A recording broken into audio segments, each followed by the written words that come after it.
Oh, Matthew Sweigart here. So good to have. And yesterday's video, I actually posted, I recorded it at the Sierra Hot Springs. And the truth is, their Wi-Fi was really slow, and there was somebody playing piano in the background that made the sound really quality really weird. So not the greatest video yesterday. I'm in my home office again today, where the video quality is a little clearer and a little smoother here, and all we have is nice traffic going by and the highway behind us. And otherwise, life is good. So I spoke yesterday about this quality of peaceful alertness, peacefully aware. And you will recall, those of you who've been following along with my posts, these these are the five stages of the trauma spectrum response. And what we're doing here is we're looking at trauma responses from the point of view of these five stages, as well as the five element theory layered over the five stages. So when you're working with these five stages of understanding, please recognize that wherever you were thwarted in your response to challenging or overwhelming events, that's where your trench is. That's where your difficulties in life will probably lie. And the work to recover and overcome these struggles that relate to traumatic experiences, challenging experiences in your past, will be a matter of identifying which stage gave you the most challenge, which stage were you not allowed to develop and or um, actualize. So the first stage we know is alertness, just to simply be aware. Now, you may have been thwarted in your ability to be aware. You weren't, you were questioned or challenged in your perceptions. I know I was. I was not blessed to be acknowledged for what I perceived to be the truth pretty regularly. And I've kind of carried it, sadly, a little bit of a chip on my shoulder because of this experience of not really being acknowledged for my perceptual point of view. And so I became a teacher, and then I got to hold forth and have the point of view that everybody else had to conform to. And I don't know if that was any better, to tell you the truth. It just was what it was. So, this peaceful alertness is the first stage. And we want to kind of replace, if you will, hypervigilance with peaceful alertness.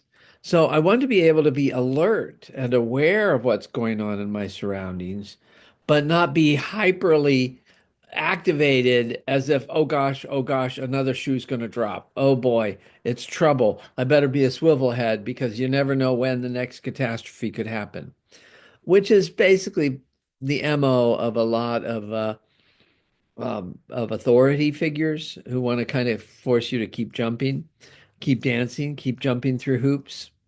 And maybe you don't have to.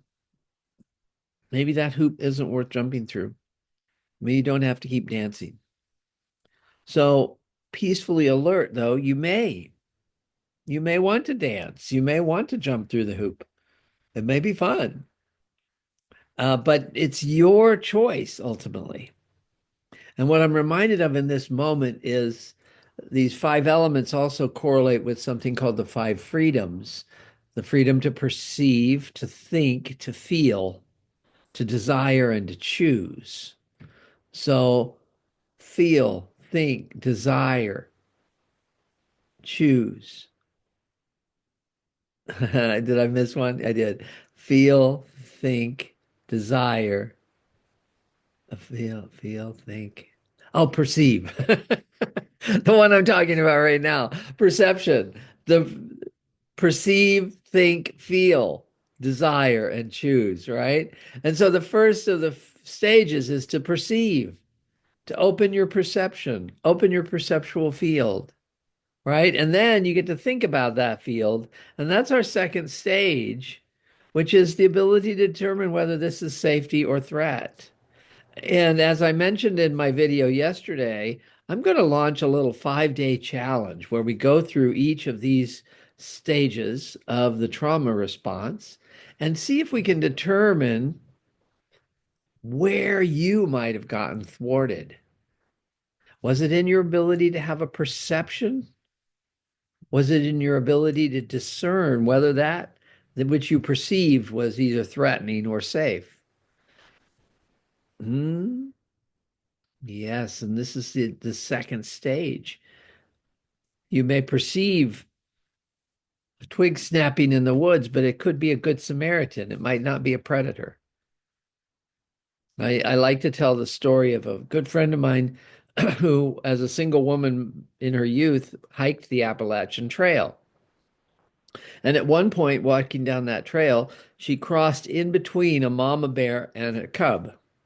And if you know anything about wilderness training, you're never supposed to walk in between mama and her cub. Well, she did. And she turned and in awe and beauty and recognition and respect and just bowed and apologized for what might have been a transgression. And the bear just like, no problem. Off they went. So she really didn't feel like that she was ever in any danger in that situation. But as she's continuing to walk down the trail, two men come up going the other direction. And then she notices all of her radar goes zing, zing, zing, right? Because she's more afraid of what adult male humans will do to her than adult feminine female cub or bear might do to her, right? So, how do you distinguish between safety and threat? And were you thwarted in that? Were you not allowed to distinguish between safety and threat? Were you not allowed to determine whether that family member was actually a safe person to be with or a dangerous person to be with? And you were forced to be with them because they were in your family. And this particularly happens in a lot of childhood abuse cases where the children are dependent on their parents. And the parents may be more or less capable. They may even be downright incapable. And yet the child is still dependent upon that parent. So these are tricky areas of distinguishing between safety and threat. The person you thought you were supposed to be safest with ends up being the one most to be feared. And that ultimately is kind of crazy making, right? When and where will you ever feel safe? Or are you in a state of constant threat, constantly scanning, constantly looking for when's that next guy going to come down the trail to hurt me? And it could be a guy, it could be a government agency, it could be taxes, it could be it could be wildlife if you're out in the woods. So I'm going to do a 5-day challenge and we're going to help you come into a full awareness of these 5 stages. And this will be for both therapists who work with a clientele in any modality that is a helping modality, a service modality.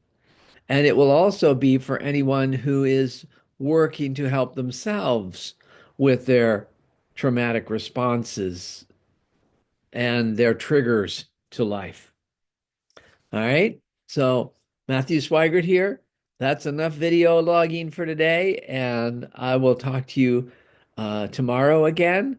And we will plan to start that 5-day challenge next week.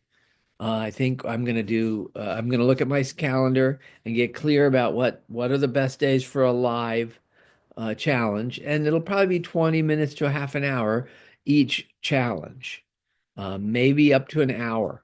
I'll try to give it. I'll make my schedule look at where I can put forward a live event page for you guys to sign in and become a part of the conversation about these stages of response to triggering events.